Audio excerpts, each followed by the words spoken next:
आदरणीय अधिकारीगण और स्वयंसेवक मित्रों, परम पूजनीय गुरु जी की स्मृति में यह व्याख्यानमाला अनेक वर्षों से आयोजित की जा रही है और जिस महापुरुष की याद में जब व्याख्यानमाला है उसी के कारण शायद इस व्याख्यानमाला का महत्व और बढ़ गया है। इस व्याख्यानमाला में प्रबुद्ध विद्वानों को बुलाना चाहिए, लेकिन न्यास ने इस बार मुझे बुलाया है। मैं इनका बहुत आभारी हूँ कि ऐसी महत्वपूर्ण व्याख्यानमाला के लिए मुझे भी आपसे रूबरू होने का अवसर प्रदान किया है। परम पूज्य गुरु जी दरअसल डॉक्टर हेडगेवार जी ने जो एक नई धारा प्रवाहित की थी 1925 में, उसकी निरंतरता में ही उसी कार्य को आगे बढ़ा रहे थे।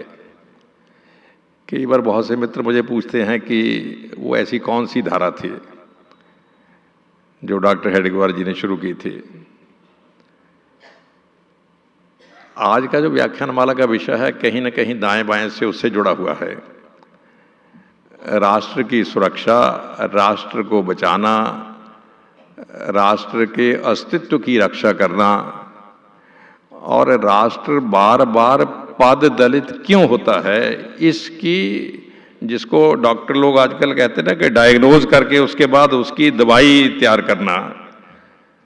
जिन दिनों सभी लोग इस आपाधापी में लगे हुए थे, जिसके बारे में बाबा साहब अम्बेडकर ने कहा था कि मुझे शक है जो लोग कह रहे हैं कि हम अंग्रेजों से लड़ रहे हैं वो सत्ता के लिए लड़ रहे हैं, कोई वैचारिक लड़ाई नहीं लड़ रहे।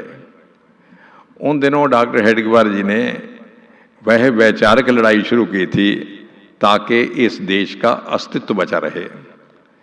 प्रिय मित्रों, आज उसी विषय पर, राष्ट्रीय सुरक्षा के विषय पर मुझे बोलने के लिए कहा है और आज का वक्तव्य तो शायद लेफ्टिनेंट जनरल चतुर्वेदी जी का होने वाला था।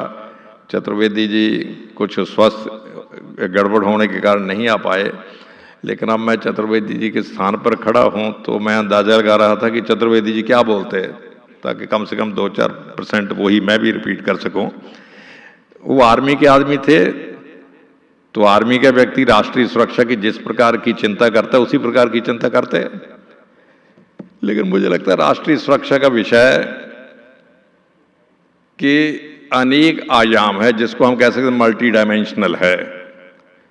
एक है भौगोलिक सुरक्षा, दूसरी है राजनैतिक सुरक्षा, तीसरी है सांस्कृतिक सुरक्षा, चौथी है आर्थिक सुरक्षा। सबको मिलाकर राष्ट्र की सुरक्षा की बात आती है। लेकिन इसमें एक और प्रश्न पैदा होता है भाई कि हम इतना हल्ला गुल्ला कर रहे हैं कि राष्ट्र की सुरक्षा होनी चाहिए, उसके लिए चिंता करनी चाहिए, राष्ट्र की सुरक्षा में कहाँ कहाँ खतरा है, उसको कैसे ठीक करना, सब बातें ध्यान में आती हैं। लेकिन राष्ट्र है क्या? जब तक हम राष्ट्र के जिसको ठीक ढंग से पकड़ नहीं लेंगे तब तक फिर उसकी सुरक्षा की, उसको बचाने की, उसकी अस्मिता की चिंता कैसे करेंगे? पॉलिटिकल साइंस के लोग दो शब्दों की बड़ी चर्चा करते रहते हैं, एक स्टेट और दूसरा नेशन। नेशन का ही शायद हिंदी वालों ने राष्ट्र ट्रांसलेशन कर लिया हो, लेकिन हम स्टेट का ट्रांसलेशन यदि राज्य कर लेते हैं तो नेशन को छोड़िए राष्ट्र शब्द ही प्रयोग करते हैं। तो पॉलिटिकल साइंस की दृष्टि में स्टेट का अर्थ देश होता है। यदि पॉलिटिकल साइंस वाले से पूछे ना कि साहब दुनिया में कौन कौन सी स्टेट्स हैं, वो बताएंगे कि साहब इंडिया है, अमेरिका है, कनाडा है, जर्मनी है, फ्रांस है। तो स्टेट का प्रैक्टिकली अर्थ देश है, और देश जो होता है उसकी सीमा निश्चित होती है। देश की सीमा निश्चित नहीं होती, सब निश्चित होता है। ठीक है कि सीमा पर किसी ने कब्जा कर लिया, 10 साल के लिए उसके कब्जे में आ गई, फिर दूसरे ने छुड़ा लिया, लेकिन मोटे तौर पर जिसकी सीमा निश्चित है वो स्टेट है। मैं कई बार हैरान होता हूं कि हमारे कॉन्स्टिट्यूशन में इंडिया यूनियन ऑफ स्टेट्स लिखा हुआ है, जबकि India is not union of states. India union of provinces है, प्रांतों का संगठन है, देशों का संगठन नहीं है।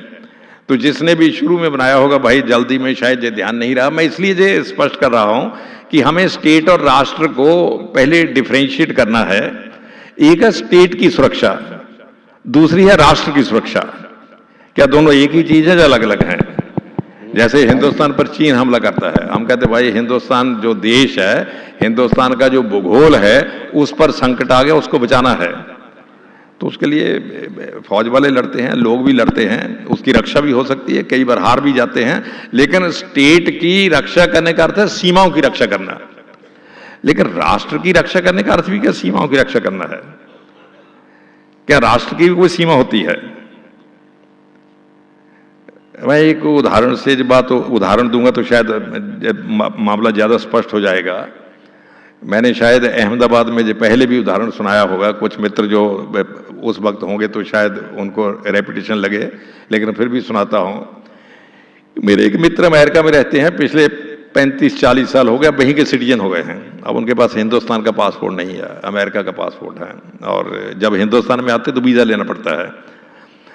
तो वो मुझे फ़ोन करते रहते हैं कभी कभी कि बड़ी चिंता करते हैं कि हिंदुस्तान में ऐसा हो रहा है, ये हो रहा है, हिंदुस्तान को ऐसा करना चाहिए, पाकिस्तान को सबक सिखा देना चाहिए, और पाकिस्तान ऐसा करता है तो तुरंत अटैक कर देना चाहिए। तो शुरू में मैं सुनता रहता था, रात को फ़ोन करते थे, शराब पीकर लंबी बात करते लोग, तो आधा आधा घंटा मैं कई बार टालता भी था, लेकिन उनकी हिंदुस्तान की चिंता देखकर मुझे आनंद आता था कि इतनी दूर रहता है। जब मैं वाइस चांसलर बन गया तो समय थोड़ा कम हो गया, लेकिन उसका तौर तरीका वही रहा। फिर एक दिन मैंने थोड़ा गुस्से में आकर कहा, भाई मैं क्या, तुम्हारा हिंदुस्तान से क्या लेना देना है, और जी पाकिस्तान ने तुम्हारे वर्ल्ड ट्रेड सेंटर पर हमला कर दिया है, उसकी चिंता कुछ है तुम्हें कि नहीं? तो वो कहता है जी तो बहुत अच्छी बात हो गई, कहता है जी बहुत बढ़िया हो गया, अमेरिका को सबक आ गया। मैं कहा भाई बड़ी हैरानी बात है, तुम अमेरिका के सिटीजन हो, तुम्हारे पास अमेरिका का पासपोर्ट है, हिंदुस्तान में तुम आ नहीं सकते, वीजा लेना पड़ता है, और तुम्हारे देश पर हमला हो गया है और तुम कहते हो बड़ी अच्छी बात है। कहता है अमेरिका को अब पता चला कि पाकिस्तान हिंदुस्तान में किस प्रकार आतंकवादी भेजता है, अब जब उसके वर्ल्ड ट्रेड सेंटर पर हमला हुआ, मैंने कहा उसके क्या मतलब, तुम्हारे वर्ल्ड ट्रेड सेंटर पर? तो वो 2-3 मिनट चुप रहा। कहता आप मुझे बार बार ये क्यों कह रहे हो कि आपके वर्ल्ड ट्रेड सेंटर पर, आपके वर्ल्ड ट्रेड सेंटर पर? मैं कहा भाई you are American and you are American citizen. तो उसने 1-2 मिनट सोचने के बाद कहा, कहता है सिटीजन होने से क्या होता है, I am American citizen but Indian national. अब इस बात को आप कैसे पहचानेंगे?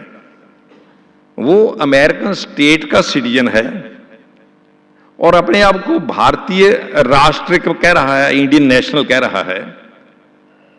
इसका अर्थ क्या है कि स्टेट भाई विजिबल है, स्टेट की सीमाएं हैं, दिखाई जा सकती हैं। राष्ट्र जो है वो इनविजिबल है। आप लंका में बैठकर भी भारतीय राष्ट्रीय हो सकते हो और हिंदुस्तान में बैठकर भी भारत के राष्ट्रीय नहीं हो सकते, क्योंकि राष्ट्रीयता मन का भाव है, राष्ट्र मन का कंसेप्ट है। राष्ट्र का जो कंसेप्ट है वो दृश्यमान नहीं है, स्टेट दृश्यमान है। अब हमारी चिंता राष्ट्रीय सुरक्षा की है या स्टेट की सुरक्षा की है? मुझे लगता है दोनों की है। जो शब्द रखा हुआ है, जिन्होंने भी शब्द रखा है, वो मोटे तौर पर दोनों को इसमें शामिल कर रहे होंगे। जहां तक स्टेट की रक्षा का प्रश्न है, मोटे तौर पर तो भाई राष्ट्रीय सुरक्षा का मतलब स्टेट की सुरक्षा ही माना जाता है। अम्बेडकर ने एक जगह कहा हुआ है कि दुनिया में बहुत से कम देश ऐसे हैं, मैं स्टेट और देश को एक ही शब्द मानकर कर रहा हूं, स्टेट एंड कंट्री सिनोनिमस मानकर बात कर रहा हूं। उसने कहा दुनिया में बहुत कम देश ऐसे हैं, बहुत कम स्टेट्स ऐसी हैं जिनकी सीमाएं नेचर ने बनाई हैं। कि हमारी सीमाएं इधर ऊपर तो भाई हिमालय है, वो भी नेचर ने बनाया, उसमें हम तो कुछ नहीं कर सकते। तीनों ओर पानी पानी है, समुद्र है, उसमें भी हमारा आपका कोई योगदान नहीं है, वो भी नेचर ने बनाया हुआ है। तो हिमालय भी नेचर का है, नीचे पानी भी नेचर का है, तो सीमा हमारी नेचर ने बनाई हुई है। और अम्बेडकर एक बात और कहते हैं कि इस सीमा की सुरक्षा करना उस स्टेट में रहने वाले लोगों का दायित्व है। अब दायित्व दो प्रकार का है भाई, एक तो जो स्टेट की सरकार है उसका दायित्व है, लेकिन सरकार भी जब तक लोगों का सहयोग ना होगा तो क्या कर सकती है। लोग कहते ना, हमारे एक सामान्य तौर पर कहा जाता है कि आर्मी अकेली किसी देश की रक्षा नहीं कर सकती, यदि उसकी जो लोग हैं, जो सिटीजन है, वो आर्मी को लॉजिकल और इमोशनल सपोर्ट नहीं देते। तभी बहुत सी सरकारें कहती भाई सीमा के आसपास लोगों को बसाओ, और केवल बसाओ मत, लोग उस जमीन से जुड़े रहें और राष्ट्र भाव रखें, ताकि यदि लड़ाई हो तो लोग जो हैं वो आर्मी का साथ दें। तो हिंदुस्तान का जहां तक स्टेट का ताल्लुक है, स्टेट इसमें कहां तक सफल हुई है। माननीय इंद्रेश जी उदाहरण देकर कहा करते हैं कि पिछले इतने सालों में हिंदुस्तान इतनी बार टूटा है, धीरे धीरे धीरे धीरे खिसकता जाता है, फिर इतना कट गया, ये कट गया, वो कट गया, धीरे धीरे अब लास्ट में जाकर जो लेटेस्ट कटा है वो 1947 में कटा है। तो 1947 में हम स्टेट की सीमाओं की रक्षा क्यों नहीं कर पाए। मैं केवल पाकिस्तान की साइड की बात करता हूँ, अभी चीन की बात करने का कोई लाभ नहीं है, क्योंकि एक हमारी सीमा उधर लगती है, किधर लगती है, क्योंकि चीन का हमला तो 62 में हुआ था, पाकिस्तान तो 1947 में बन गया था। देखिए हिंदुस्तान की थोड़ा हिस्ट्री को खास करके आप इसको 1000 के आसपास से पकड़ना शुरू करिए, क्योंकि 712 में मोहम्मद बिन कासिम का हमला हुआ था इधर आपके सिंध में, लेकिन उसके बाद 300 साल तक वो आगे नहीं बढ़ सके, 300 साल तक लोगों ने रोके रखा। उसके बाद 1000 सन के आसपास महमूद गजनबी का हमला हुआ, और वो भी किस लिए हुआ कि 700 से लेकर 1000 तक जो 300 साल का समय है, इस समय में अरबों ने सेंट्रल एशिया पर कब्जा किया, वहां के लोगों को कन्वर्ट किया, तुर्क और मंगोल कन्वर्ट हो गए और सारे के सारे मुसलमान हो गए। अदरवाइज ये सेंट्रल एशिया के लोग तो भाई बुद्ध को मानने वाले थे, और मैक्सिमम मूर्तियां बुद्ध की थी वहां। अंबेडकर ने तो एक और बात कही है, कहते ये जो बुद्ध शिकन शब्द आया है, ये बुद्ध शिकन शब्द बुद्ध से आया है। जब अरबों ने सेंट्रल एशिया पर हमले किए तो बड़ी बड़ी मूर्तियां लगी हुई थी भगवान बुद्ध की, तो उन्होंने बुद्ध तो वो बोल नहीं सकते, तो उन्होंने कहा बुद्ध, और फिर उनको तोड़ा और बुद्ध शिकन बन गए, तो उन सभी को बौद्धों को कन्वर्ट किया। तो जब वो एक बार इस्लाम में आ गए, फिर तुर्क थे तो उन्होंने फिर हिंदुस्तान पर हमले शुरू किए 1000 के आसपास। ये जो तुर्कों के, मुगलों के, मंगोलों के हमले शुरू हुए, इससे सबसे ज़्यादा सफरर पंजाब रहा। आज शब्द पंजाब चलता है, उन दिनों शब्द पंजाब उस प्रकार से नहीं चलता था। पुराना शब्द इसका सप्त सिंधु है, वेद में चर्चा होती रहती है सप्त सिंधु की। 5 नदियां तो वही हैं जो पंजाब की हैं ही, क्या नाम इसका, सतलुज है, रावी है, ब्यास है, चनाब है और झेलम है। छठी नदी सरस्वती और 7वीं सिंधु नदी, इनको 7 को मिलाकर वेद में बार बार आता है कि जो सप्त सिंधु का क्षेत्र है। तो हमले भी इधर सप्त सिंधु के क्षेत्र से ही होते थे, और जिस क्षेत्र से हमला होता है मैक्सिमम सफरर भी वही होता है। इसको क्रॉस करके, दिल्ली को क्रॉस करके आगे बढ़ते बढ़ते समय बहुत लगता था, और वापस लौट भी आता है। महमूद गजनवी तो लौट ही आया था, लेकिन ये जो सप्त सिंधु क्षेत्र है इसको उन्होंने नहीं छोड़ा। तो आप समझिए कि हिंदुस्तान जब तुर्कों और मुगलों और अरबों के शिकंजे में फंसा, तो सबसे पहले पंचनद प्रदेश कह लीजिए, पंजाब कह लीजिए, सप्त सिंधु कह लीजिए, ये इलाका सबसे पहले उनके चंगुल में फंसा। और उसका नुकसान क्या हुआ? नुकसान भाई हिस्ट्री वाले यदि और सोशियोलॉजी के स्टूडेंट थोड़ा गहराई से पकड़ेंगे तो आप देख लेंगे कि लगभग 60% लोग कन्वर्ट हो गए। कुछ इस्लाम पंथ में कन्वर्ट हो गए, कुछ शिया पंथ में कन्वर्ट हो गए, कुछ पहले इस्लाम में हुए बाद में शिया पंथ में कन्वर्ट हुए, कुछ पहले शिया पंथ में कन्वर्ट हुए बाद में इस्लाम पंथ में कन्वर्ट हुए। लेकिन 60% लोग, पूरे का पूरा पख्तूनस्तान कन्वर्ट हो गया, पूरे का पूरा बलोचिस्तान कन्वर्ट हो गया, आधा अधूरा सिंध कन्वर्ट हो गया, और 60% पंजाब कन्वर्ट हो गया। लेकिन उस कन्वर्शन से नुकसान क्या हुआ? अभी डॉक्टर सुनील जी मुझे कह रहे थे कि डॉक्टर साहब पंजाब की चर्चा जरूर कर देना। मैं वही अब चर्चा कर रहा हूं राष्ट्रीय सुरक्षा के परिप्रेक्ष्य में। उस कन्वर्जन से नुकसान क्या हुआ? गुरुजी कहा करते थे राष्ट्रांतरण से, मतांतरण से राष्ट्रांतरण हो जाता है। जाने आपने अपना मजहब बदल लिया तो आपकी राष्ट्रीयता भी बदल गई। ये केवल कहने की बात है, जो सचमुच ऐसा होता है। क्योंकि हम जो सोशल साइंटिस्ट हैं, जब तक एम्पिरिकल स्टडी से ग्राउंड पर जाकर टेस्ट ना कर लें कि क्या सचमुच ऐसा होता है, यदि हमें प्रमाण मिलते हैं फिर तो हम स्वीकार कर लेते हैं कि जो कहा था बिल्कुल ठीक कहा था। यदि नीचे से प्रमाण ना मिलें फिर हम उसको स्वीकार नहीं करते। क्या नीचे से प्रमाण ऐसे मिले हैं कि मतांतरण से राष्ट्रांतरण हो गया? एक प्रमाण तो मैं दे सकता हूं भाई। आपने सुना ही होगा, उन दिनों बड़ी चर्चा होती थी जब अफगानिस्तान में पहली बार तालिबान की गवर्नमेंट बनी थी, तो एक अखबारों में खबर छपी थी कि खबर क्या, वो तालिबान ने बामियान नाम के स्थान पर बुद्ध की मूर्तियां तोड़ दी थी, तोप लगाकर तोड़ दी थी, बिल्कुल जर्रा जर्रा नष्ट कर दी। तब अखबारों में बड़ी चर्चा हो रही थी, सब जगह जहां भी हुई होगी अखबारों में, कि देखिए तालिबान बड़े क्रूर हैं, बड़े क्रूअल हैं, बड़े ऐसे हैं, बड़े वैसे हैं, इन्होंने बुद्ध की मूर्तियां तोड़ दी हैं, ये कर दिया है, वो कर दिया है। तब मैंने एक आर्टिकल लिखा था कि जो लोग तालिबान को गालियां निकाल रहे हैं वो जानबूझकर मेन मुद्दे को डाइवर्ट करने की कोशिश कर रहे हैं। तालिबान क्रूअल हैं, तालिबान क्रूअल हैं, तालिबान ऐसे हैं वैसे हैं, जो सब जानते हैं इसमें नई बात क्या है। लेकिन असली मुद्दा क्या है? ये जो बामियान में बुद्ध की मूर्तियां बनी हुई थीं, ये किसने बनाई थीं? देखिए, इस पर थोड़ा गहराई से सोचना चाहिए। ये बुद्ध की मूर्तियां क्या हिंदुस्तान से लोग बनाने गए थे? जहां से तो भाई कोई नहीं गया था। क्या तिब्बत से आए थे बनाने के लिए? कि तिब्बत में भगवान बुद्ध की बड़ी पूजा होती है तो जाकर बामियान में मूर्तियां बना देते हैं? तिब्बत से भी कोई नहीं आया था।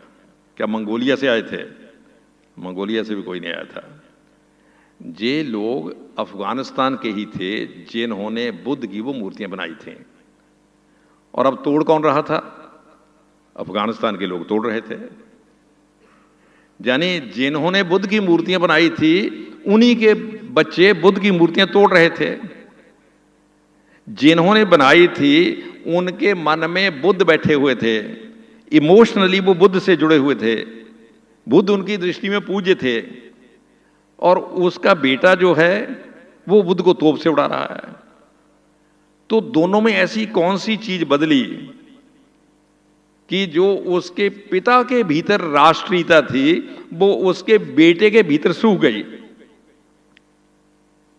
अब भाई हम उसको चेक करते हैं कि साहब कौन सी चीज बदली। अफगानिस्तान में जाकर घूम फिर कर देखिए, जिसने मूर्ति बनाई वो भी पश्तो बोल रहा था और जो तोड़ रहा है वो भी कम वक्त पश्तो ही बोल रहा है। जिसने बनाई थी वैसे कपड़े वो पहन रहा था, जो तोड़ रहा वैसे कपड़े वो सलवार जैसी वो पहनता है। नदियां भी वही हैं, पहाड़ भी वही हैं, हवा भी वही है, लैंग्वेज भी वही है, वेशभूषा भी वही है, खान पान भी वही है। फिर ऐसा क्या बदल गया कि बाप की निशानी को बेटा इतना गुस्से में है कि बाप के बाकी सामान को तो घर से निकाला, जो थोड़ी बहुत निशानी बची हुई थी उसको मिट्टी मटिया मेट कर देना चाहता है। एक ही बदली बात, मजहब बदल गया। यानी मजहब के बदलने से राष्ट्रांतरण हो गया। जो राष्ट्र भाव बाप के हृदय में था, मैंने कहा कि राष्ट्र भाव इनविजिबल होता है, विजिबल नहीं होता। जो राष्ट्र भाव बाप के हृदय में था वो राष्ट्र भाव बेटे के हृदय से समाप्त हो गया, उसके हृदय में नया राष्ट्र भाव आ गया है। वो कहते हैं कई बार कि शरीर वही है, आत्मा बदल गई है। कई बार रहता है ना, अखबारों में खबर आती कि आदमी मर गया था, मरने के बाद वो लेकर जा रहे थे वहाँ, क्या नाम है इसका, शमशान घाट में, तो अचानक जिंदा हो गया। जब जिंदा हो गया तो बातें बड़ी अजीब अजीब कर रहा है, गुजराती की जगह तमिल बोल रहा है। तो किसी ने कहा भाई शरीर वही, आत्मा कोई और आ गई है। तो राष्ट्रीयता आत्मा होती है तो शरीर वो देखे, ये जो लोग बुद्ध की मूर्ति तोड़ रहे थे, ये कोई बाहर से थोड़ा आए हुए थे। बायोलॉजिकली इन कंटिन्यूटी वो इन्हीं के बेटे थे, बायोलॉजिकल कंटिन्यूटी इज देयर, लेकिन राष्ट्रीयता की कंटिन्यूटी टूट गई है, वो आत्मा निकल गई है। शरीर अफगानिस्तान वही है, जैसे मैंने कहा अफगानिस्तान वही है, नदियां वही है, दरिया वही है, पहाड़ वही है, भाषा वही है, सब कुछ वही है, लेकिन आत्मा निकल गई है। पंडित जी इसको चिति कहा करते थे, क्या नाम, दीनदयाल उपाध्याय जी इसको चिति कहते थे। तो ये जो सब सिंधु का क्षेत्र था, धीरे धीरे इसमें से आत्मा निकल गई है। और जब आत्मा निकल गई भाई, तो फिर उन्होंने कहा हम इसके साथ रहना भी नहीं चाहते। उन्होंने कहा भाई हम अपने भाइयों के साथ नहीं रह सकते। फिर उसके दो ही तरीके हैं कि भाई आप नहीं रह सकते जाओ, जहां रह सकते हो वहां चले जाओ, लेकिन उन्होंने नहीं जाएंगे तो नहीं, तोड़कर जाएंगे। अब ये जो भूगोल को तोड़ने का काम था, इसकी रक्षा की जानी चाहिए थी या नहीं चाहिए थी? इसकी रक्षा का दायित्व तो किस पर था? अब बहुत लोग कहते हैं कि साहब देखिए अंग्रेज तानी कर गए, अंग्रेजों ने ये पार्टीशन कर दी और ये बड़ी गड़बड़ कर दी।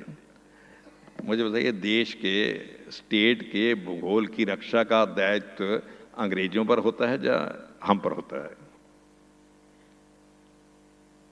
अम्बेडकर ने इसको और ढंग से कहा है। वैसे जो मैंने शुरू में बात की, अम्बेडकर उसी ढंग से बात करते हैं। अम्बेडकर की किताब आप जरूर पढ़ें, थॉट्स ऑन पाकिस्तान, उसमें उसने यही बात लिखी है जो मैंने कही है। उसने कहा हिंदुस्तान का ये जो अंग है, जिसको आज पाकिस्तान कहते हैं, ये अंग एक प्रकार से इमोशनली राष्ट्रभाव से हिंदुस्तान से टूट चुका है। तो टूट चुका है तो फिर उसको अलग होने का भी अधिकार है। और एक बात उसने और कही, ये टूटा कैसे, इसका एनालिसिस जरूर करना चाहिए। टूटा जाने चिति कैसे बदल गई, राष्ट्रीयता अंदर से कैसे बदल गई, इसका अध्ययन जरूर करना चाहिए। प्रिय मित्रों, हिंदुस्तान के इस हिस्से को हिंदुस्तान से अलग करने का जो बड़ा जिम्मेवारी है, मैं समझता हूँ, वो उन लोगों पर है जिनको अंग्रेज जाते जाते सत्ता दे गए थे और वो देश की सुरक्षा करने में असफल हुए, स्टेट के भूगोल की सुरक्षा करने में सफल हुए। इसको जानने के लिए आप राममनोहर लोहिया की एक किताब पढ़िए, भारत विभाजन के दोषी कौन। जिन दिनों हमारे वो शिक्षा मंत्री थे ना, पहले भाई क्या नाम उनका था, अबुल कलाम आज़ाद, उसने एक किताब लिखी थी, वो कांग्रेस के प्रेसिडेंट भी एक दो बार रहे थे। उसने एक किताब लिखी थी, इंडिया मीन्स फ्रीडम, और उसने लिख दिया, उसके बाद एक नोट लगा दिया, शायद अपने घर वालों को कहा कि इस किताब के 30 पन्ने जो हैं वो अभी ना छापे जाएं, वो मेरे मरने के 30 साल बाद छापे जाएं। तो किताब छप गई, उसमें 30 पन्ने नहीं थे। जब आज़ाद साहब को सुपुर्दे खाक हुए 30 साल हो गए, तो वो पन्ने निकाले गए भाई, वो पैक्ट बंद करके सील लगा कर रख गए थे, वो पन्ने निकाले गए और जब खोले गए, नया एडिशन किताब का छपा, वो छापे गए। तो उस किताब को पढ़कर राममनोहर लोहिया ने कहा मुझे इसका जवाब देने की जरूरत पड़ गई है, यदि मैं जवाब नहीं दूंगा तो भारत विभाजन के दोषी कौन पकड़ में नहीं आएंगे। उसने कहा कि जो देखिए, जब मोटे तौर पर अंग्रेजों ने फैसला कर लिया कि डिवीजन होना चाहिए, तो उन्होंने कांग्रेस वालों को कहा कि आप अपनी वर्किंग कमेटी में रेजोल्यूशन पास करो कि हम डिवीजन से सहमत हैं। तो कांग्रेस के पास दो ऑप्शन थे भाई, या तो प्रस्ताव पास कर देते और झगड़ा खत्म करते, देश टूटे से टूटे, या फिर प्रस्ताव ना पास करते फिर और लड़ते। शायद 25-30 साल बाद अंग्रेज चले जाते, शायद उसी वक्त भी चले जाते, क्योंकि माननीय सुदर्शन जी तो बार बार कहा करते थे कि कुछ लोगों को वहम है कि इसके कारण देश आज़ाद हो गया, उसके कारण देश आज़ाद हो गया। देश तो इसलिए आज़ाद हो गया कि मिलिट्री कंट्रोल से बाहर हो गई थी। ये मुंबई में तो नेवी वालों ने, क्या नाम, नौसेना वालों ने विद्रोह कर दिया था। तो ये जो मिलिट्री को विद्रोह करने की चिंगारी नेताजी सुभाष चंद्र बोस द्वितीय विश्व युद्ध में चला गए थे, वो चिंगारी 47 तक आते आते थोड़ी बढ़ गई थी। और यूरोप में अंग्रेजों की ताकत कम होती जा रही थी, इसलिए परिस्थितियां ऐसी बन रही थी कि अंग्रेज जाते, लेकिन उन्होंने कांग्रेस को कहा कि रेजोल्यूशन पास करो। और कांग्रेस की जो लास्ट वर्किंग कमेटी हुई उसमें जो रेजोल्यूशन पास किया गया कि हम भारत विभाजन का समर्थन करते हैं। और राम मनोहर लोहिया उस वर्किंग कमेटी के मेंबर थे, उन्होंने आंखों देखा हाल लिखा हुआ है, इसलिए मैं कहता हूँ राम मनोहर लोहिया की किताब जरूर पढ़िए आप। उसने कहा, उसमें महात्मा गांधी भी थे, महात्मा गांधी भी भाई गुजरात के थे। तो वो लिखते हैं राम मनोहर लोहिया कि जब नेहरू ने शुरू किया कि मोटे तौर पर स्थितियां ऐसी हो गई हैं, ये हो गया, वो हो गया, फलां हो गया है, हम मोटे तौर पर सहमत हैं कि देश को बांट देना चाहिए। लेकिन राष्ट्रीय सुरक्षा में पहली चिंगारी तो वहीं लग गई थी। तो कहते जब उसने, नेहरू ने 5, 10, 15 मिनट बताया होगा, अपने आर्गूमेंट दिए होंगे, तो कहते गांधी ने पूछा कि आप लोगों ने ये डिसीजन मुझे बिना पूछे ले लिया, इतनी बड़ी बात है, आपने मुझे कॉन्फिडेंस में लिया ही नहीं। तो कहते नेहरू ने झुंझलाकर कहा कि आपको कहाँ ढूंढते रहे, आप तो घूमते रहते हो, और ये दिल्ली में इमीडिएटली डिसीजन लेने पड़ते हैं। ये पॉलिटिकल चीज़ें इतनी ज़बरदस्त हैं, ये तो क्षण क्षण में स्थितियां बदलती हैं, हमें निर्णय लेना होता है। आप पता नहीं नौखली में घूमते हो, कभी कहीं घूमते हो, कभी कहीं घूमते हो, आपको कहाँ पूछें। तो राम मनोहर लोहिया लिखते, राम मनोहर लोहिया नेहरू गांधी जी के बड़े गहरे शिष्य थे। तो लोहिया लिखते हैं कि गांधी जी समझ गए कि इन्होंने मामला सेट कर दिया है और मुझे साइड में कर दिया है। तो फिर जिसने विरोध किया खड़े होकर, वो थे पख्तूनिस्तान के खान अब्दुल गफ्फार खान। उसने गांधी को कहा, नेहरू को तो उसने शायद कुछ नहीं कहा, उसने कहा हम एक एक इंच आपके साथ मिलकर चलते रहे और आपने हमें भेड़ियों के आगे फेंक दिया। तो गांधी तो बेचारे क्या जवाब देते। तो गांधी ने फिर एक सुझाव दिया। देखिए गांधी, राम मनोहर लोहिया ने उस पर टिप्पणी भी की है। गांधी ने कहा ठीक है, यदि आप लोगों ने फैसले कर लिए कि देश को बांटना ही है, तो आप ऐसा करो, लॉर्ड माउंटबेटन से बात करो कि इन प्रिंसिपल हम सहमत हैं कि देश को बांट देंगे, लेकिन अंग्रेज चले जाएं, हम फिर आपस में बैठकर बांट लेंगे। तो कहते खान अब्दुल गफ्फार खान का भाई खड़ा हो गया। Then he was prime minister of the North West Frontier Province, जिसको कहते थे उन दिनों, आजकल उसको खैबर पख्तूनख्वा कहते हैं। वो खड़ा हो गया, उसने कहा गांधी जी कैसे पॉसिबल है, हिंदू मुसलमान आपस में कैसे बांट सकते हैं, वो तो लड़ते रहेंगे। तो कहते गांधी जी तो चुप हो गए, लेकिन राम मनोहर लोहिया ने टिप्पणी की हुई है कि गांधी बढ़िया था, वो जानता था कि हम तो बांट ही नहीं सकते, अंग्रेज चले जाएं तो हम लग गया। लेकिन खान अब्दुल गफ्फार खान तो बेचारा पठान था, वो इतनी लंबी कैसे सोचता। और नेहरू एंड कंपनी ने देश की सीमाओं की सुरक्षा करने में एक प्रकार से, गद्दारी शब्द तो शायद बहुत सख्त होगा भाई, मैं उसका प्रयोग नहीं करता, लेकिन उन्होंने राजनीतिक दृष्टि से बहुत बड़ी असफलता की है, एक प्रकार से कहना चाहिए। और उन्होंने इसको एडमिट भी किया। बाद में किसी ने पूछा नेहरू से कि आप लोगों ने ये क्या किया, उसने कहा नहीं, डिवीजन टल सकती थी, देश की सीमाओं की सुरक्षा हो सकती थी, लेकिन तब हमें शायद 25-30 साल और जेलों में लगाने पड़ते, लेकिन हमारी उम्र इतनी हो गई थी, हम में से कोई भी इतने लंबे अरसे तक जेलों में जाने के लिए तैयार नहीं था। और किसी ने गांधी से भी बाद में पूछा कि उनको तो प्राइम मिनिस्टर बनना था, आपने तो कुछ नहीं बनना था, आप पीछे क्यों हट गए। गांधी ने कहा जब मैंने पीछे मुड़कर देखा तो मेरी सेना भाग गई थी और मैं उम्र के उस चौराहे पर पहुंच गया था कि नई सेना खड़ी नहीं कर सकता था। और हिंदुस्तान की सीमाओं की सुरक्षा में वो लोग जिनको सत्ता दी जा रही थी, वो उस सुरक्षा करने में असफल रहे। लेकिन मामला यहीं खत्म हो जाता तब कोई बड़ी बात नहीं थी, असली बात तो उसके बाद शुरू हुई। अंग्रेज जानते थे कि जम्मू कश्मीर रियासत जो है यदि हिंदुस्तान में रही तो पाकिस्तान बनाने का पर्पस खत्म हो जाएगा। जिस पर्पज़ के लिए हम पाकिस्तान बना रहे हैं, हिंदुस्तान को कमज़ोर करने के लिए, हिंदुस्तान की सीमाओं को तोड़ने के लिए, हिंदुस्तान को आर्थिक दृष्टि से कमज़ोर करने के लिए, वो दोनों ही पर्पज़ डिफीट हो जाएंगे। यदि जम्मू कश्मीर हिंदुस्तान में रहा तो हो सकता है कल पाकिस्तान फिर हिंदुस्तान में शामिल हो जाए। और नंबर 2, यदि कश्मीर जम्मू कश्मीर पाकिस्तान में चला गया तो पाकिस्तान को कोई तोड़ नहीं सकेगा। जो उसने कहा, लॉर्ड माउंटबेटन ने अपनी जो संस्मरण है उसमें लिखा हुआ है, उसने कहा मुझे पता था पूर्वी बंगाल तो पाकिस्तान में ज़्यादा देर नहीं रहेगा, लेकिन मैं पश्चिमी पाकिस्तान को स्ट्रॉन्ग एंड वाइबल कंट्री बनाना चाहता था, because it was my creation. वो तभी संभव था यदि जम्मू कश्मीर पाकिस्तान में जाए, क्योंकि उसका कारण देखिए, जम्मू कश्मीर की सीमा लगती है खैबर पख्तूनख्वा से, जिसको नॉर्थ वेस्ट फ्रंटियर प्रोविंस कहते हैं, और खैबर पख्तूनख्वा के लोगों ने मुस्लिम लीग को हराया था।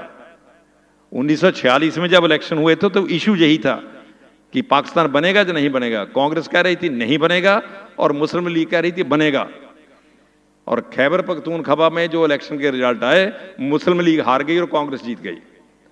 जिस इलाके में 99% मुसलमान थे, उस इलाके में मुस्लिम लीग हार गई, कांग्रेस जीत गई।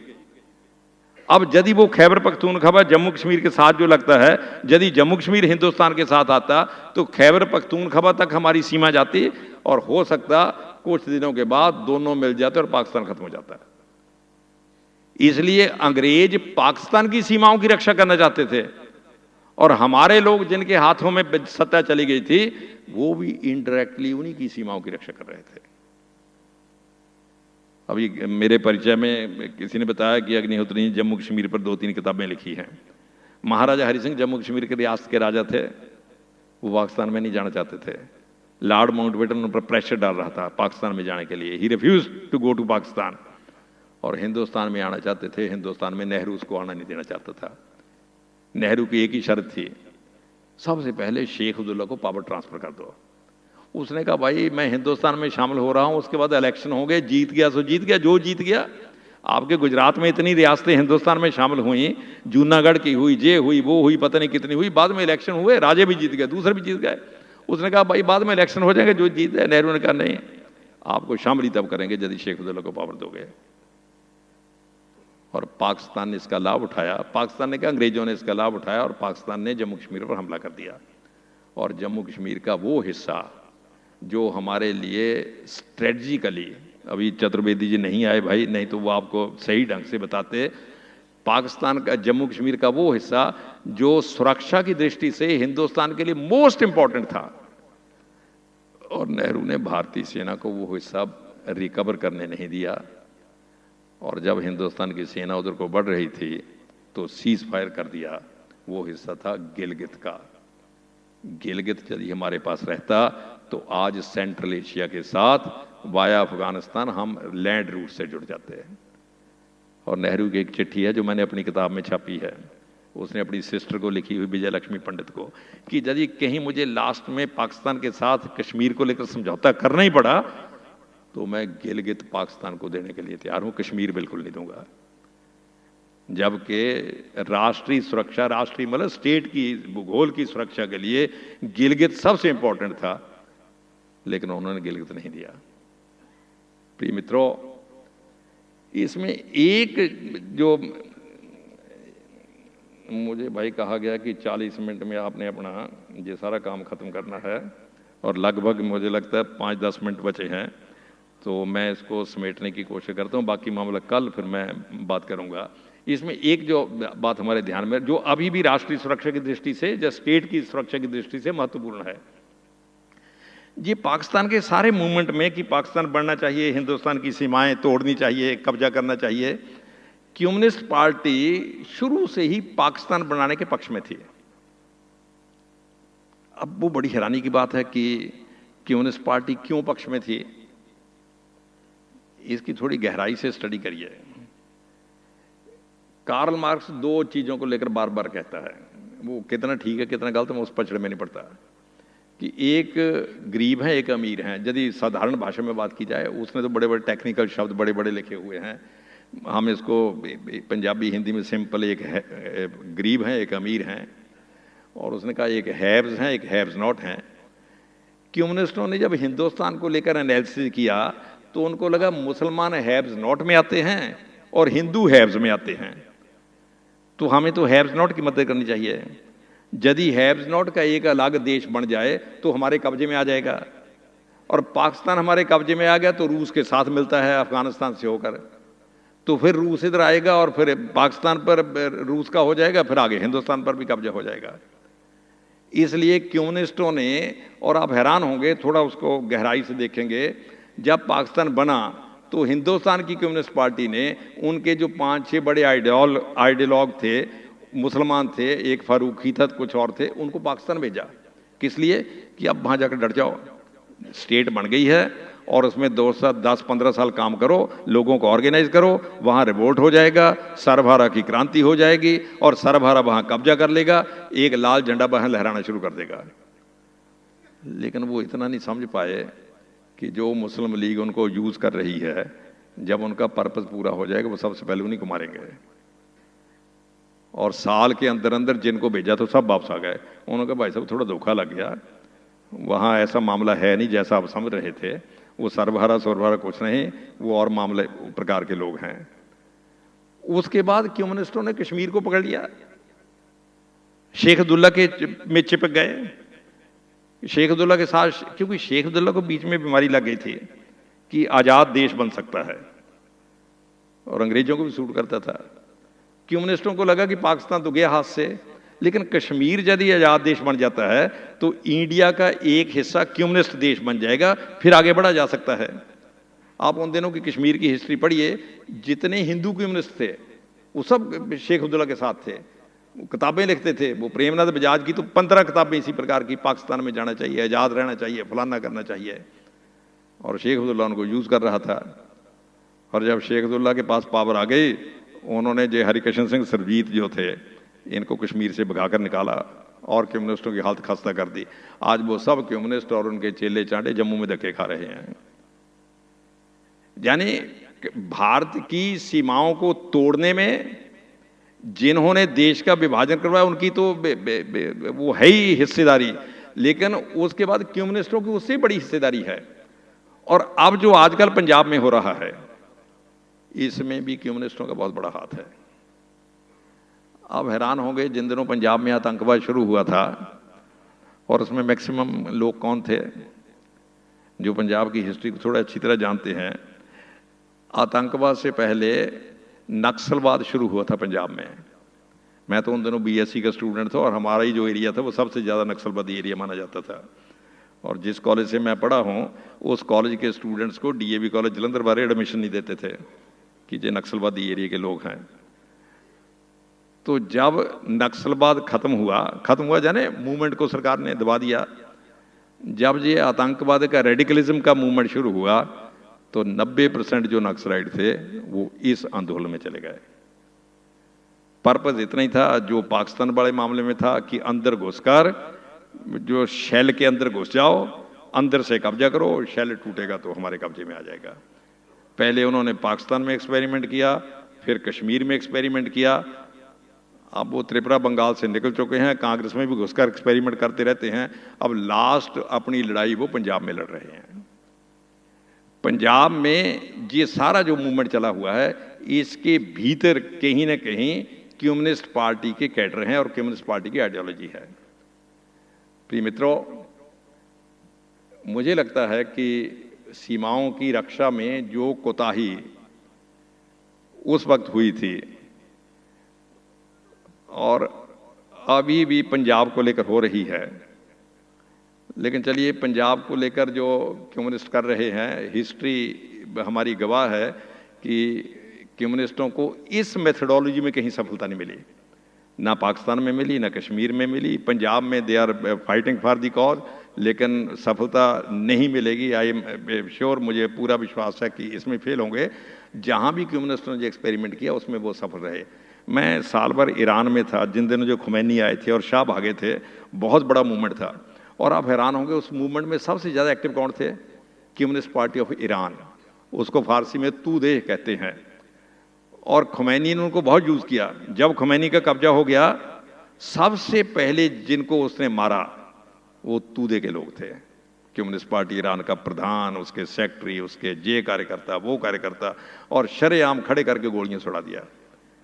कम्युनिस्टों का ये जो एक्सपेरिमेंट है भीतर से घुसकर, अभी तक वो कामयाब नहीं हुए। अब वो अपनी लास्ट लड़ाई पंजाब में लड़ रहे हैं, इसमें वो कामयाब होंगे मुझे डाउट है, इसमें कामयाब नहीं होंगे। लेकिन प्रिय मित्रों, एक मैं बात अपनी लास्ट कह के बाकी बातें कल करूंगा, क्योंकि लगभग अभी जो हो चुका है, जो पाकिस्तान बन गया है, हमारी सीमाएं टूट गई हैं, क्या इसको हम दोबारा पकड़ में आ सकता है कि नहीं आ सकता है? देखिए, राष्ट्रीय सुरक्षा की बात करते हैं तो सुरक्षा का मतलब केवल इतना ही नहीं होता जो हमारे पास है उसकी रक्षा करें, जो हमसे छीन लिया गया है उसको कैसे वापस लाएं, ये भी सुरक्षा कैसा है। और जब तक हमारी नेचुरल सीमाएं, जैसे अम्बेडकर ने कहा है, वहां तक हम नहीं पहुंच जाते, तब तक तो असुरक्षित है ही मामला। क्या इन सीमाओं की हम इसको दोबारा रीगेन कर सकते हैं? क्योंकि जब तक रीगेन नहीं होगा तब तक सुरक्षा नहीं हो सकती। इस पर एक बहुत पुरानी 1935 का एक चिट्ठी है लाला हरदयाल की। लाला हरदयाल ने एक चिट्ठी लिखी हुई है प्रताप अखबार में। लाला हरदयाल भी नॉर्थ वेस्ट इंडिया के थे, पंजाब के थे। उसने लिखा हिंदुस्तान की सुरक्षा का, खास करके मैं जिस हिस्से की बात कर रहा हूँ पंजाब के हिस्से की, जहाँ सप्त सिंधु हिस्सा कह लीजिए, नॉर्थ वेस्ट कह लीजिए, पश्चिमोत्तर भारत कह लीजिए, उत्तरापथ कह लीजिए, पंचनद कह लीजिए, सब एक ही चीज़ के शब्द हैं। उसने कहा इसकी सुरक्षा का एक ही तरीका है कि हमें अफगानिस्तान को दोबारा हिंदू फोर्ड में लाना पड़ेगा। तो उसका जवाब अम्बेडकर ने दिया हुआ है। अम्बेडकर ने अपनी वो थॉट्स ऑन पाकिस्तान में जो लेटर कोट किया हुआ है, अम्बेडकर ने उसका जवाब दिया हुआ है। कहता है लाला जी की इच्छा तो भाई बहुत बड़ी है और बहुत बढ़िया है कि उनको लाना चाहिए। यदि भाई अफगानिस्तान यदि हिंदू बन जाएगा तो फिर हमारा अफगानिस्तान का सेंट्रल एशिया से झगड़ा खत्म हो जाएगा। तो लेकिन उसने कहा, अम्बेडकर कहते वेदर इट इज पॉसिबल। उसने ना पॉसिबल होने के अम्बेडकर ने कई कारण गिनाए हैं, लेकिन एक कारण उन्होंने बड़ा जबरदस्त दिया है। उसने कहा उस मोहल्ले में जाने के रास्ते हजार हैं, वापस आने का रास्ता कोई नहीं है। एक बार जो उस मोहल्ले में चला जाता है तो ना तो उस मोहल्ले वाले वापस आने देते हैं, यदि गलती से आ जाए तो ये मोहल्ले वाले भी उसको स्वीकार नहीं करते हैं। ये जो दीवार है इसको तोड़ने का यदि हो जाए तो ये एक्सपेरिमेंट किया जा सकता है। लेकिन मैंने क्योंकि ये प्रसंगबद्ध बात आई, मैं और बात करना चाहता हूँ। ये जो पाकिस्तान बन गया है, हमारी सीमाओं पर आघात हुआ है, हमारा एक हिस्सा टूट गया है, क्या इसको हम रीगेन कर सकते हैं? पीछे माननीय मोहन भागवत जी का एक स्टेटमेंट आया था जिसको लेकर देश भर में थोड़ा हल्ला गुल्ला भी हुआ, अपने लोगों में भी थोड़ा चर्चा शुरू हुई। मोहन भागवत जी ने कहा था कि भाई ये जो हिंदुस्तान के मुसलमान हैं इनका डीएनए तो हमारा डीएनए एक ही है, इसमें नई बात क्या है? तो बहुत लोगों ने कहा देखो जी कैसी बात कर दी। आप एक नाम बार बार सब लोग सुनते ही होंगे कि पाकिस्तान की आर्मी का जो चीफ था वो बाजवा था, और हमारे पंजाब प्रदेश में कांग्रेस का जो प्रेसिडेंट है वो भी बाजवा है। तो भाई ये भी बाजवा है, वो भी बाजवा है, तो डीएनए तो एक ही होगा फिर। इसलिए डीएनए अलग तो नहीं हो सकता कि वो सुबह उठकर सतनाम वाहेगुरु गाता है और दूसरा सुबह उठकर बिस्मिल्लाह गाता है, कलमा पढ़ता है। इतने से डीएनए थोड़ा चेंज हो जाएगा, डीएनए तो एक ही होगा। पाकिस्तान में जितने लोग हैं उनमें से ज़्यादा का डीएनए हमारे साथ मिलता ही है। मतलब अग्निहोत्री हिंदू रह गया, अग्निहोत्री का भाई मुसलमान हो गया, कारण जो मर्जी हो, लालच से डर से जैसा मर्जी हो गया। लेकिन अब क्या हो सकता है? मोहन भागवत जी ने भाई वो जिसको कहते हैं सूत्र रूप में बात तो कर दी है, लेकिन अब उसका भाष्य क्या है, टीका क्या है, उसकी व्याख्या क्या है? मैं इसकी एक उदाहरण से व्याख्या करूंगा। कई बार क्या होता है कि शरीर के किसी हिस्से को अधरंग हो जाता है। अधरंग कहते हैं अंग्रेजी में पैरालाइसिस हो जाता है, बाकी शरीर तो ठीक ही रहता है। मान लीजिए मेरी ये भुजा को अधरंग हो गया तो भुजा कम वक्त गड़बड़ करती है, फिर ये चलने से इनकार कर देती है, रहती ये शरीर का हिस्सा ही है। मतलब मान लीजिए इस भुजा को अधरंग हो गया हो, मुझे दूर से लोग जो देखेंगे कहेंगे तो यही अग्निहोत्री जी की बाँ है, अग्निहोत्री जी की भुजा है। अब जी अग्निहोत्री को पता है कम वक्त भुजा भार ज़्यादा है, काम करती नहीं, चलाने की कोशिश करता हूँ तो हिलती नहीं, ऊपर से ऑर्डर नहीं आता हिलने का। भाई डॉक्टर सुनील जी बैठे हैं, भाई डॉक्टर तो जानते हैं कि ऑर्डर ऊपर से आता है तब हिलता, कम वक्त नहीं तो हिलते नहीं। अधरंग हो गया तो ऑर्डर आना बंद हो गया, इसने झगड़ा बंद कर दिया चलना, है हिस्सा ही। यदि मैं इनसे पूछूं कि सुनील साहब ये मर गई है क्या, नहीं डॉक्टर साहब कहते मरी नहीं, खून वगैरह जाता है इसमें। अब कम वक्त खून भी जा रहा है, मरी भी नहीं है, काम भी नहीं कर रही, ये है क्या भाई। तो हम लोग भारत को भारत माता कहते रहते हैं, चित्र भी लगाया हुआ है, और जब मौका मिलता है भारत माता की जय भी कहते हैं। तो हम तो फिर भारत को मतलब मिट्टी का देश नहीं मानते, हमने तो उसका जिसको कहना चाहिए मानवीकरण कर लिया है, उसको जीवित ही मानते हैं। कि जहाँ ये प्राण प्रतिष्ठा का कंसेप्ट भी प्रैक्टिकल यही है, जब हाँ क्या मूर्ति में प्राण प्रतिष्ठा हो रही है, मूर्ति तो पत्थर की भाई, तो जब प्राण प्रतिष्ठा हो जाती है मान लिया जाता है अब ये जिंदा है। तो भारत कुछ लोगों के लिए तो केवल जमीन है, और कुछ लोगों के लिए भारत में प्राण प्रतिष्ठा हो चुकी है, अब वो मां बन गई है। तो मां का एक अंग अधरंग से ग्रस्त हो गया है, पैरालाइसिस से ग्रस्त हो गया है, तो क्या वो हिंदुस्तान का हिस्सा है या नहीं है। कहते भाई साहब अब तो नहीं है, वो ये मां भुजा मर गई है, नहीं भाई साहब मरी तो नहीं। अब फिर सारा वही गड़बड़ हो रही भाई। तो फिर मैं इनसे पूछता हूँ कि डॉक्टर साहब फिर कुछ इलाज बताइए क्या किया जाए। अब मेरे टांग में हाई वो क्या हमारे हिमाचल में कहते हैं जनेऊ निकलाया है, वो हर पीस निकलाया था, उसका इलाज तो उन्होंने मुझे बता दिया कि 3 महीने डॉक्टर साहब गोलियां खाओ ठीक हो जाएगा। अब ये अधरंग बड़ा भी भाई, ये कहते डॉक्टर साहब इसका इलाज तो कोई नहीं, वो फिजियोथेरेपी करो, फिजियोथेरेपी करते रहो, कुछ गोली बट्टी है जी ना, गोली बट्टी कोई नहीं, फिजियोथेरेपी करते रहो। अब भाई जिस माँ के एक हिस्से को अधरंग हो जाए, यदि तो उसका बेटा मातृभक्त है, फिर तो शुरू कर देगा फिजियोथेरेपी। अब 6 महीने फिजियोथेरेपी करता रहेगा, माँ गालियाँ देगी, माँ भी दुखी हो जाती है। जब आता है टांग बाँ हिलाना शुरू कर देता है, वो फिर गुस्से में होगी, भटो मैं मर जाऊँ ठीक है, छोड़ो मेरे जैसा, मैं जैसी मैं हूँ वैसी हूँ, तुम जाओ अपना काम करो, मुझे नहीं जरूरत। लेकिन जो तो बेटा भाई ऐसा ही है, वो तो जाकर मोहल्ले में बता देगा मैं क्या करूं भाई, फिजियोथेरेपी करते हो, माँ गालियां देती, मैं अब क्या करता रहूं। और जो मातृभक्त होता है वो गालियां भी बर्दाश्त करता रहता है, माँ की बाँ नहीं छोड़ता, बार बार हिलाता रहता है। और फिर जब डॉक्टर 2-3 साल बाद देखता है, वो कहता है भाई आपने कमाल कर दिया, माँ की तो बिल्कुल बाँ ठीक हो गई। कहते डॉक्टर साहब 3 साल लगातार फिजियोथेरेपी कराई, गालियां भी सुनता रहा लेकिन पीछे नहीं टला। तो जो तो गालियां भी सुनता रहता है, पीछे नहीं टलता, उसकी माँ की बाँ ठीक हो जाती है। और भाई जो 4 दिन की गालियों से खुद भी गालियां निकालना शुरू कर देता है, वो माँ भी गई बेटा भी गया। पाकिस्तान जो है ये भारत माता के एक हिस्से को अधरंग हो गया है। अब आदमी की उम्र 70-80 साल होती है, तो उसकी बाँ को भुजा को 3 साल फिजियोथेरेपी करवाओ तो ठीक हो जाती है। अब देश की उम्र भगवान की दया से शायद लाखों साल होती है, हमारे जहाँ तो वैसे भी थोड़ा 1,00,000-2 लाख से नीचे कोई बात ही नहीं करता। तो देश की उम्र 1,00,000-2 लाख तक होती है, उसके किसी हिस्से को अधरंग हो गया है, सीमा सुरक्षित नहीं रही है, भूगोल को अधरंग हो गया है, तो करवाओ फिजियोथेरेपी। फिर भाई लोग पूछते डॉक्टर साहब कितने साल करवानी पड़ेगी, ये तो मैं क्या भाई डॉक्टर मोहन भागवत जी बताएंगे 10 साल 20 साल 30 साल 2000 करो। फिजियोथेरेपी करवाते रहेंगे तो सीमा दोबारा सुरक्षित हो जाएगी, फिजियोथेरेपी बंद कर दी तो गड़बड़ हो जाएगी। हमारे करने का काम यही है, फिजियोथेरेपी करवाते रहना। बाकी भाई आर्मी तो अपना काम करती है जितना हो जाए, लेकिन हम जो भारत के नागरिक हैं, कॉन्स्टिट्यूशन में तो शायद लिखा हुआ हम भारत के लोग, हम भारत के जो लोग हैं, और ख़ास करके उन लोगों को जिन्होंने भारत के भूगोल में भी प्राण प्रतिष्ठा करके उसको भारत माता बना दिया है, उनकी ड्यूटी थोड़ी ज़्यादा है। फिजियोथेरेपी करवाते रहो भाई, हो जाएगा, सुरक्षा हो जाएगी। आपने मुझे बुलाया, मैं आपका बहुत बहुत आभारी हूँ। धन्यवाद।